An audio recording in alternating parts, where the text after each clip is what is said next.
Rausch ist ein dummer Mongo. Danke. Nun zurück zu unserem Spiel. Die Zeit ist verflogen. Trotzdem werden wir nun die erste Regel bekannt geben, die nun für 5 Minuten gilt. Ich gebe das Wort nun weiter an meinen 10 Minuten gilt. Ich gebe das Wort nun weiter an meinen kompetenten Partner Hans-Dieter Poschmann. Bitte sehr. Danke, Klaus Kleber.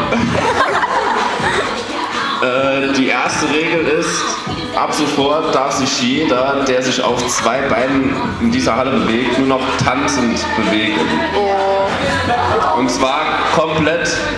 Und es muss immer jemand in Bewegung sein, falls er jetzt auf die Idee kommt, dass jeder sich hinsetzt. Okay, jo, falls das nicht der Fall ist, Licht aus, Alkohol weg und gute Nacht. Also wackeln mit der Ärsche, schütteln die Hüfte und so weiter und so fort. Ne? Das gilt natürlich nicht für die Trainer.